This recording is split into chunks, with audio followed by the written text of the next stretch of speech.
Non-Americans have read it. What is one thing you wish Americans knew before visiting your country? The Little Mermaid is exactly that. She is tiny, and most tourists are disappointed by her. Don't spend your whole day going to see her. Take a look at the rest of Copenhagen. It's quite beautiful. Australian things will actually kill you. It's not a joke. Don't pat the koala. We're not all chaps, and we're not all posh either. Bali is not the only one that is worth to visit in Indonesia.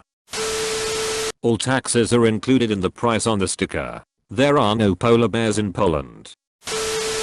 Madagascar is an inhabited island with actual humans, not just frickin' lemurs. We're kinda like the opposite of Australia in the sense we still have very unique animals, but most of them are not deadly. Edit. Can't English despite it being my first language. Edit. My bad for making the stigma about Australia. Just like Madagascar, there's a lot more to it than its animals, who BTW aren't all dangerous.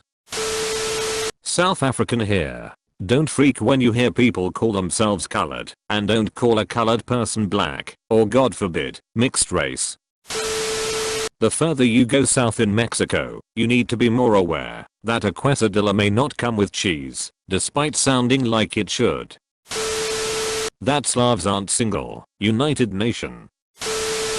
You will rarely find someone wearing lederhosen or dirndl here, unless you travel to south.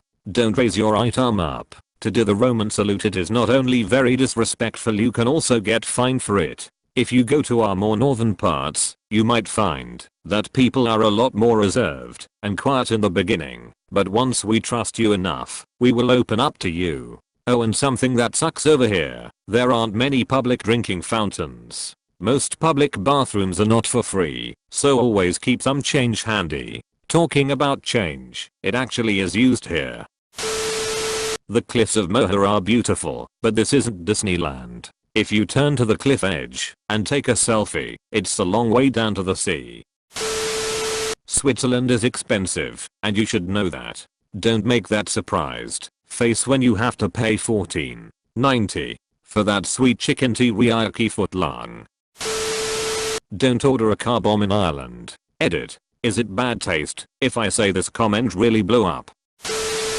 We are not Sweden. Just because it starts with the same two letters doesn't make it the same. That we don't know every other person in the UK. I live in Cheshire, so the likelihood of me knowing some random person you met from London or somewhere in Scotland is very slim. We speak Portuguese in Brazil, not Spanish. Edit. Grammar. I guess this goes for any country, but here in Austria, you damn well better have some respect for nature and your surroundings. Don't shout, don't litter, and don't disturb wildlife, and wear appropriate shoes, damn it. Here, the customer is not always king. Asking for bullfighting or flamenco dances in Barcelona is like expecting every citizen of Texas to wear Eskimo robes. Yes, same country, but we have no **king clue about those things. It's Edinburgh, not Edinburgh also. It's sweet that you are coming to Scotland to connect with your ancestors and stuff. Well, I think it is, but a lot of Scots you'll speak to will be thinking here we go again if you talk about it to them, especially if you actually describe yourself as Scottish and your clan tartan is not really, well, real. Tartans being associated with specific families and clans is a Victorian fabrication, since they loved romanticizing about that era. Don't buy into it that much. If you're in Austria, especially outside of tourist-heavy areas, people oftentimes are cautiously racist, not fond of strangers. Nobody will stab you for being brown, but people want their distance. Quiet and distrustful. However, we will open up if you show honest interest in what we're doing. If you want to have the real Austria experience, try to get an Austrian buddy who can show you some nice places and who can translate the local dialect for you. Your "I can understand German" is useless in most of Austria. And always remember, the schnitzel is sacred. You do not request any changes to the schnitzel you order. Edit. Tried to clear some poor wording. Hope it's clearer now. I'm from Sweden. Please take your shoes off before you enter someone's home. Edit. I've gotten a lot of comments saying that not all Americans do this. I know, but enough do it for me to notice. It doesn't seem all that uncommon.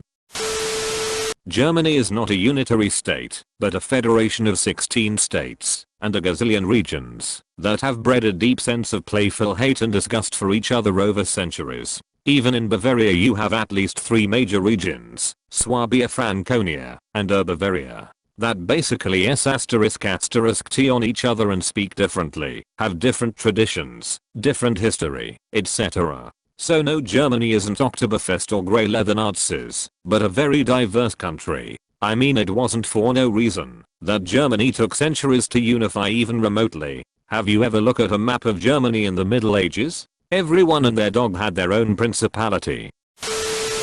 Be careful what you're saying in a public place. We all speak English. We all understand you. Most of us don't really care what the royal family is up to.